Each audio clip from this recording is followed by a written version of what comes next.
हजारों साल पहले एक मिट्टी का बड़ा सा टीला कोसी नदी के साथ बहकर आता है और बटुक भैरव देवता उस टीले में विराजमान गिरिजा माता को देखकर उन्हें रोकते हुए कहते हैं, बहन ठहरो और यहाँ मेरे साथ निवास करो। हजारों साल पहले बटुक भैरव द्वारा रोका हुआ यह टीला आज भी ज्यों का त्यों ही बना हुआ है, जहाँ गिरिराज हिमालय की पुत्री गिरिजा देवी निवास करती है, जिन्हें हम माता पार्वती का एक दूसरा रूप कहते हैं। ये पहचान है गिरिजा देवी की, जिसने संपूर्ण उत्तराखंड में गिरिजा माता की भूमिका अदा करी, जहाँ इस आस्था और विश्वास के मंदिर ने कई भक्तजनों के कष्टों का निवारण किया। गिरिजा देवी का मंदिर रामनगर से 14 किलोमीटर की दूरी पर स्थित है, जहां रामनगर नैनीताल जिले के अंदर आता है। वहीं नैनीताल से रामनगर की दूरी लगभग 65 किलोमीटर है। नवरात्रि, गंगा दशहरा, बसंत पंचमी और शिवरात्रि के समय गिरिजा माता के दर्शन करने हजारों भक्तों की भीड़ उमड़ जाती है।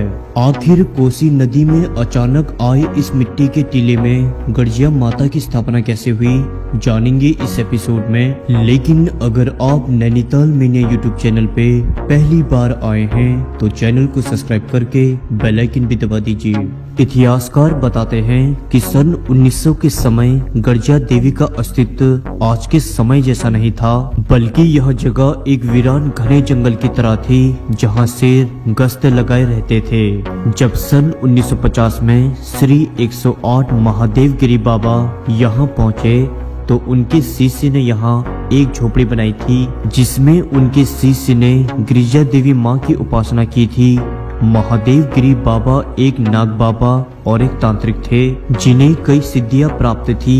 यही नाग बाबा एक जमाने में जापान की फौज के भी सिपाही थे और इन्हीं सिपाही नाग बाबा ने राजस्थान से भैरव, गणेश और 3 महादेवियों की मूर्ति लाकर यही स्थापित किया।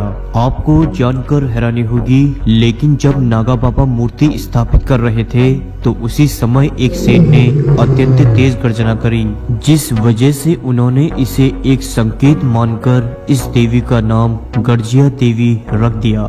मूर्ति स्थापित होने के बाद प्राचीन कुटिया को हटाकर पक्की कुटिया बनाई गई और टीले को काटकर सीढ़ियां बनाई गई। लेकिन माता को यह स्वीकार नहीं हुआ और सन 1960 के समय कोसी नदी ने विकराल रूप लिया और प्राचीन मूर्तियों को अपने साथ बहा ले गई। उसके बाद सन 1967 में पूर्णचंद्र को माता ने सपने में दर्शन दिए, जहां उन्होंने बताया कि मूर्तियां कहाँ हैं। जहां पूर्णचंद्र ने पासी के इलाके से बही हुई मूर्तियों को खोद कर निकाला और पुनः इन मूर्तियों को फिर से स्थापित किया। सन 1970 के समय गिरिजा मंदिर ने लगभग आज के जैसा रूप ले लिया था और सन 1977 में लोगों के द्वारा मंदिर जाने की कठिनाइयों को मद्देनजर रखते हुए गिरिजा पुल का भी निर्माण कराया गया। पुरातत्व विभाग के अनुसार माने तो यह मूर्तियां 800 से 900 साल पुरानी है। वहीं इस टीले की लंबाई लगभग 100 फुट है। गिरिजा देवी के टीले के नीचे अन्य मंदिर भी स्थित हैं, जिनमें भगवान शंकर की गुफा भी है, जिसके अंदर एक शिवलिंग भी बना हुआ है। इसके अलावा भैरव देवता मंदिर के साथ साथ अन्य देवियों के भी मंदिर हैं। माना जाता है भैरव देवता के दर्शन के बाद ही गिरिजा माता आशीर्वाद देती है, क्योंकि गिरिजा माता को बटुक भैरव देवता ने ही रोका था। कहा जाता है कि गिरिजा देवी मंदिर के दर्शन मात्र से ही युवक युवतियों के विवाह में आ रही बाधाएं समाप्त हो जाती है। युवक युवतियां मनचाहे जीवन साथी की प्राप्ति के लिए गिरिजा देवी आकर प्रसाद चढ़ाते हैं और मनोकामना पूरी होने के बाद पति पत्नी के जोड़े में आकर घंटी या छत्र चढ़ाते हैं। वहीं कार्तिक पूर्णिमा में गंगा स्नान करके लोग माता का स्मरण करते हैं।